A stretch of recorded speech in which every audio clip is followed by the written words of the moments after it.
On June 9, 2008, friends of 30-year-old Travis Alexander went to his home in Mesa, Arizona, after not hearing from him for several days. Inside, they found blood in the hallway, and in the bathroom shower, the body of Travis. He had been stabbed 27 times, his throat cut, and he had also been shot in the head.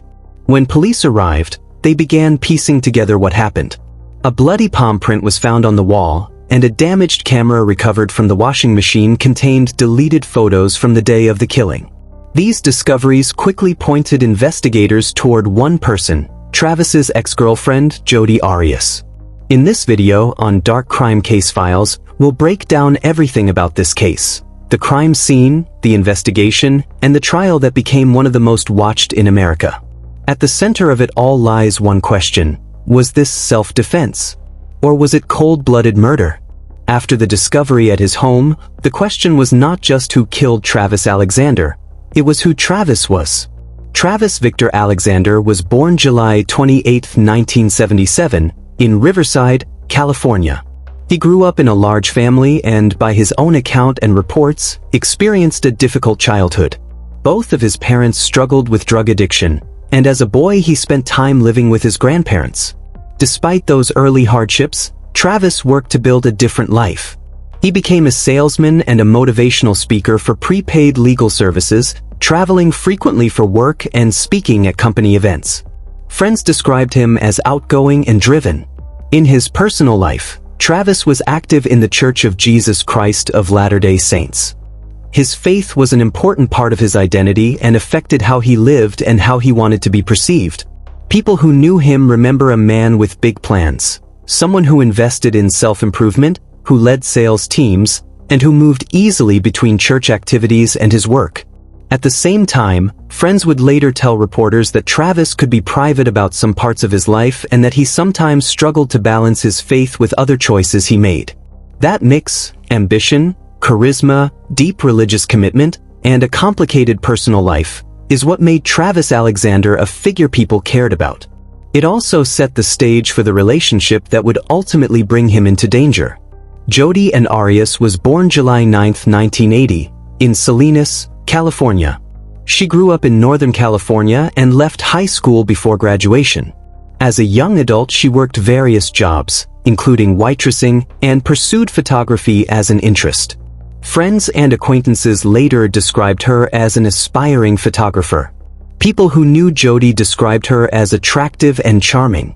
At the same time, she had a history of unstable relationships and could be emotionally volatile. Those traits would later become central to the prosecution's portrait of her.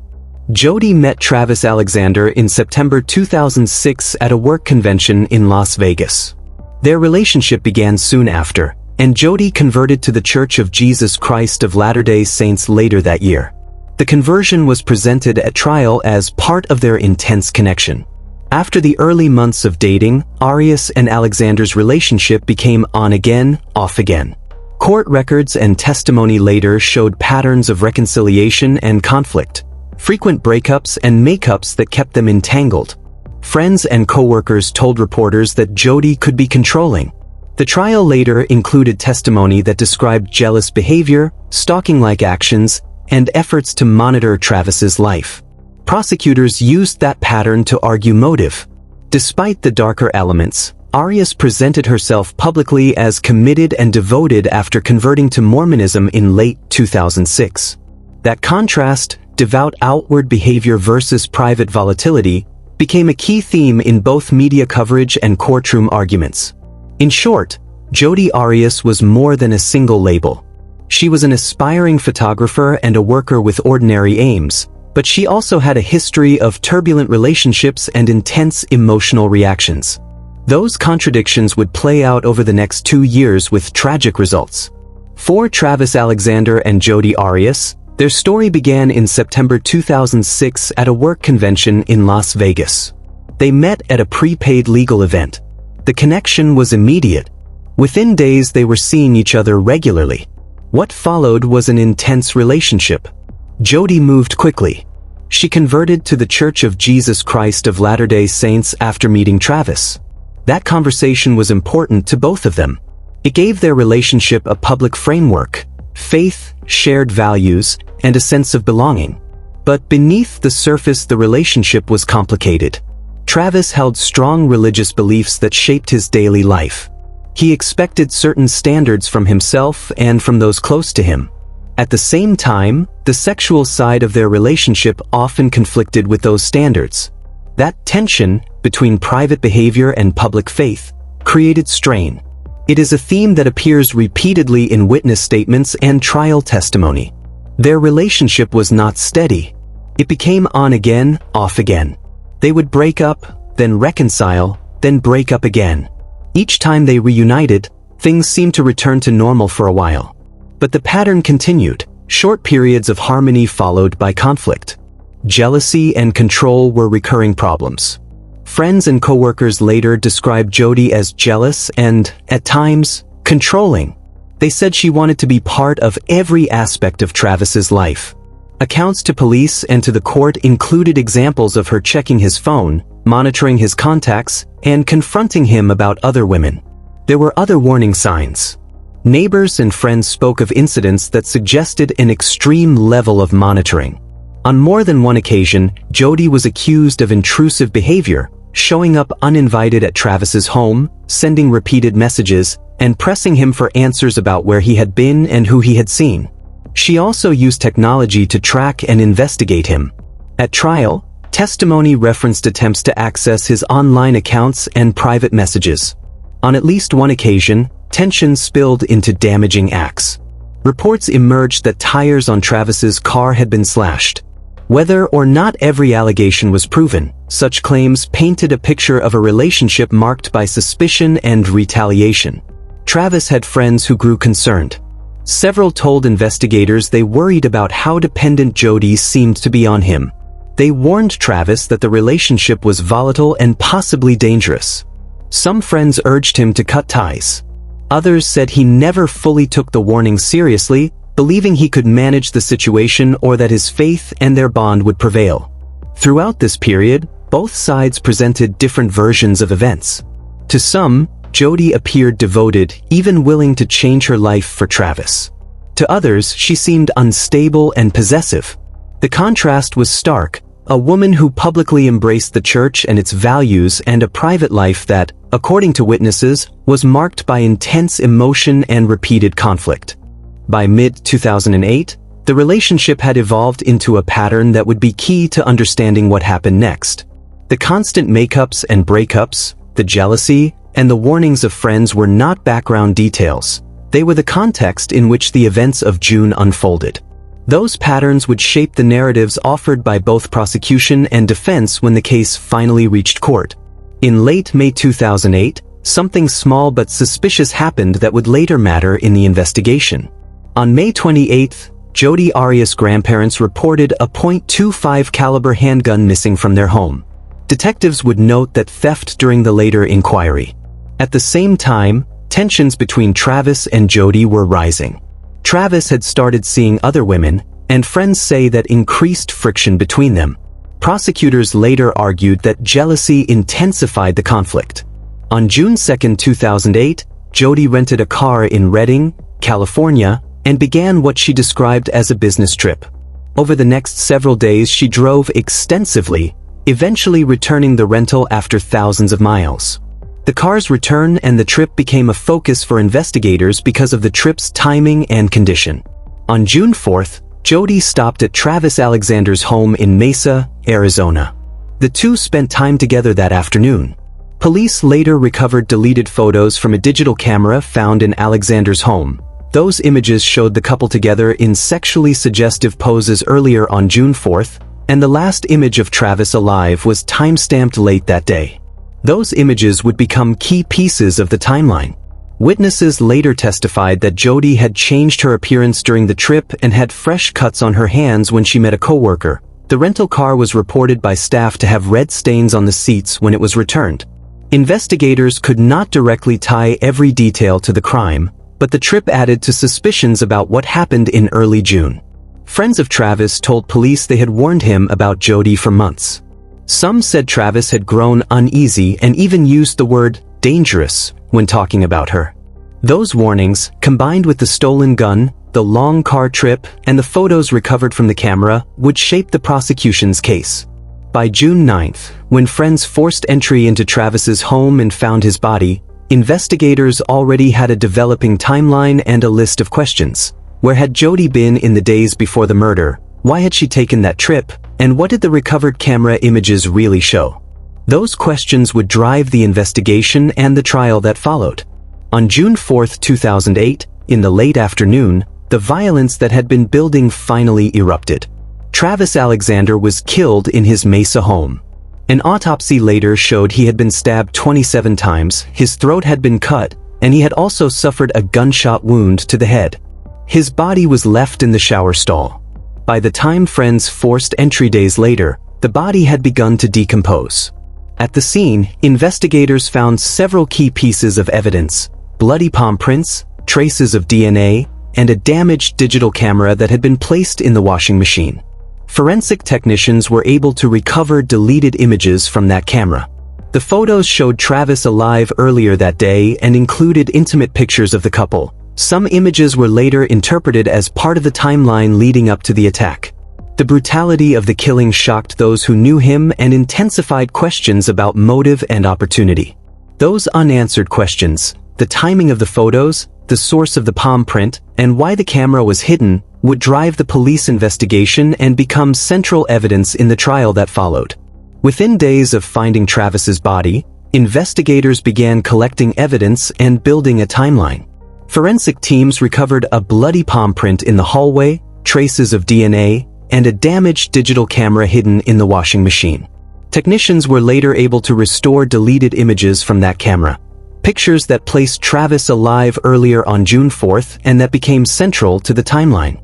Attention quickly turned to Jodi Arias. In the hours after Travis's death, Arias had placed calls to his phone and left messages. Prosecutors later played at trial a voicemail they said she left roughly 6 hours after the killing, a message they argued was meant to cover her tracks. When questioned by police, Arias gave several different accounts. She initially told investigators she had not been in Mesa at the time of the murder. Later she claimed that 2 intruders had broken into the house and attacked her and Travis. Years after her arrest, she said she had killed Travis in self-defense following abuse. Those changing stories undercut her credibility in the eyes of prosecutors. Other items added to investigators' concerns. A .25 caliber handgun was reported missing from Arias's grandparents' home in late May. Arias had rented a car in early June and returned it after a long trip. Rental staff later testified the vehicle had missing floor mats and red-colored stains. Witnesses also said she had borrowed 2 5-gallon gas cans the day before her trip. Prosecutors presented these details as part of a pattern that suggested planning and opportunity. With the physical evidence and Arias's conflicting statements, a grand jury returned an indictment. On July 9, 2008, Jodi Arias was formally charged with first-degree murder. She was arrested at her grandparents' home on July 15th and later extradited to Arizona in September to face trial. The trial of Jodi Arias opened in early 2013, roughly 4.5 years after Travis Alexander's death. The case quickly drew intense national attention and widespread media coverage. From the start, the courtroom became a public stage. Television crews, live feeds, and non-stop reporting turned the proceedings into a national spectacle, with audiences following every witness and every dramatic moment. Commentators debated the evidence, and the stories played out on cable news for months. The prosecution's argument was straightforward. Jodi Arias had been obsessed and jealous, and the killing was planned. Prosecutors laid out a timeline and pointed to actions they said showed preparation and motive. They framed the case as one of premeditation rather than a sudden act of self-defense. Key pieces of evidence were presented to the jury.